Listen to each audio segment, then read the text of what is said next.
So in this video today, we're going to be doing some log drum in Chill so that I can help you get your log drum to sound clean and pure like this.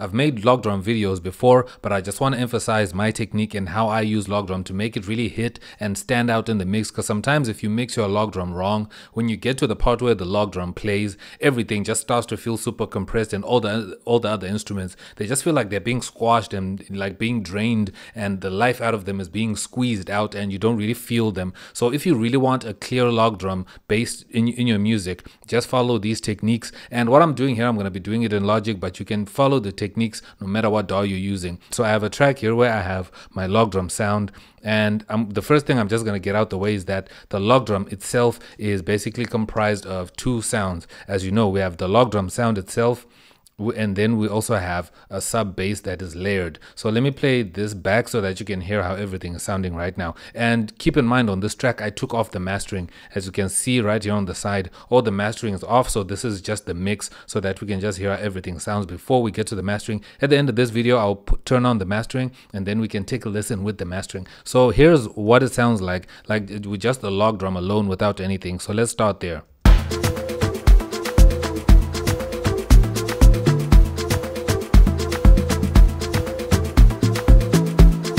So sometimes you can make a log drum like this with just the log drum alone, and you're like, it sounds good, but it doesn't have that punch, like that low end punch that you really want your bass to have. It's not really shaking the subs all that much. So what I did to this log drum here is I cut off a lot of the low frequencies that are right here. That's something you want to do if you know that you're going to layer your log drum with a sub sound. You need to take out the subs in the log drum sound itself. So if I turn off the EQ and the bit crusher I added here, we're going to get to the bit crusher later. It sounds like this.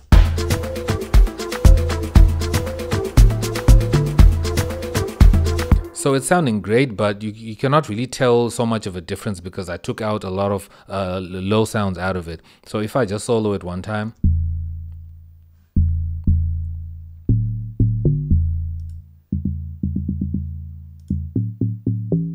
So you saw that as soon as I engaged the high pass that I engaged here with this EQ, it kind of took away a lot of the impact that it has and just left all the attack up. So what I did here is I just made sure to cut off from around 134 hertz. So if you have an EQ, just cut off from there, but you can also use just your own place that you want to cut off as much as you want to cut off. So it could be less, it could be more. It really doesn't matter what you do. So it's just up to you what you want to do with it and how you want to EQ the thing. And then after that, I added a bit crusher, which is right here. You can see this is a bit crusher, and if your software or you don't have a bit crusher plugin, you can just find and download free ones, or if you have any plugins that have a bit crusher in there, you can use it. And as you can see in my bit crusher, we've got the drive, the resolution, downsampling, and mix. So the mix is at 100%, so it's going all the way in, and then the downsampling is at one time, so I'm not really doing so much downsampling. And then the resolution is all the way up to 24-bit because I don't want it to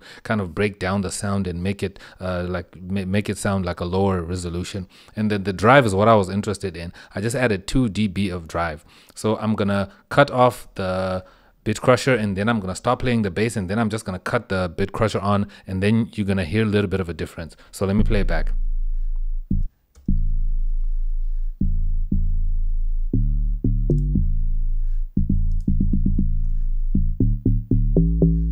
So you heard what the bit crusher is doing, right? It's doing a little bit of adding some punch and some crunch to the sound just to raise it up a little bit. I could like do much more with the bit crusher if I wanted to, but I just wanted to add a little bit more. So let me emphasize it so you hear how it sounds. Let me put it to maybe 18 for example. Hope this doesn't blow our ears out.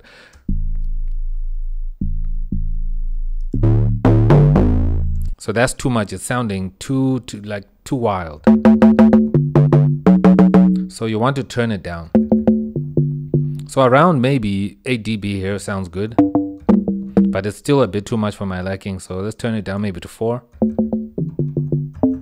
So that's even better, but it depends with how loud your sound is, how this is going to work. So I'm going to put it back to 2 because that's where I'd originally set it up. And then now we can move next to the layer sound, which is the low sound. So I was playing low notes.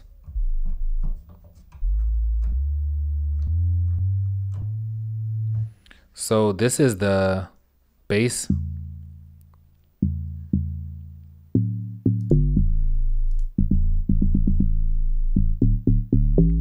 I hope you heard when I unsoloed, when I also added this layer of this sub sound to this track, how it really made everything sound bigger and nicer. And on this sound here, on this sound, I didn't use a bit crusher. I just used overdrive. I just added overdrive here. You can see the drive is around 24 dB and the tone is around 20,000 hertz and the output is minus 6.5 dB with level compensation on. So you can just use whatever overdrive you have that you want to use. So this is without the overdrive.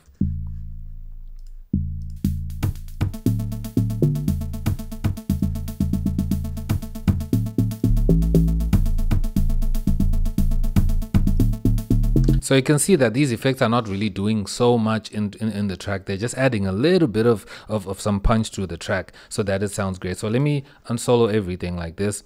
And I'm just going to play with just the log drum alone, and then I'm going to play it with this layer of the bass.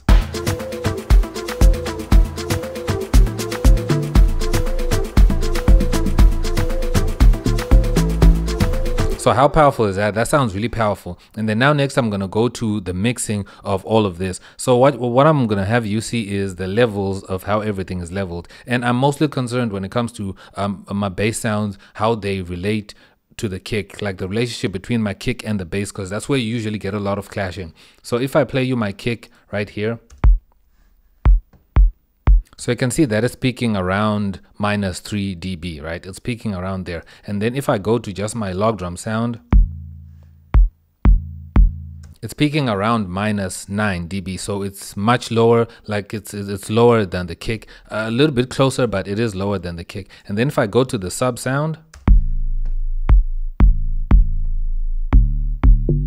so you can see that it's also hitting around minus 15. So you can see the hierarchy here, that the kick is at the top at minus 3, and then you have the log drum just a little bit lower to minus 9, and then you have the sub bass lower than that. So that's what you want to do. You want to have your kick to be the loudest, and then you have your log drum lower than that, and then your sub much lower than that, so that you have those 3 steps, so that everything is not just hitting the same level of sound and the same power in the sound, so it will really clash with everything. If I play everything together, it all sounds like this.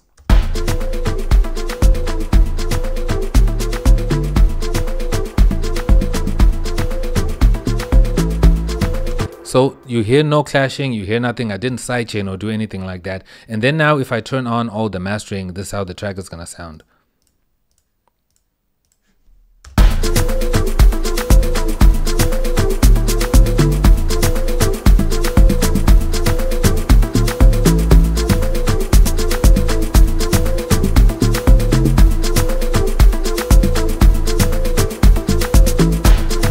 So there you have it. It's sounding great. That's how I put together my log drum out here, because I thought when I came to Logic from FL Studio, I was maybe going to have a different process of how I put together my my log drum. It kind of is still the same, but I've even refined it much more than I've ever had before. But with this technique, you can use it no matter what software you're using or however you're adding your log drum. But if you have a different process of how you do this, let me know down below how you mix your log drum and how you make it work in your track without it clashing with any of the other sounds. Let me know down below. If you have any questions, also drop them down below. If you're new here, make sure to subscribe, drop a like on the video, and I'll check you out in a future video. I'm X and I'm out.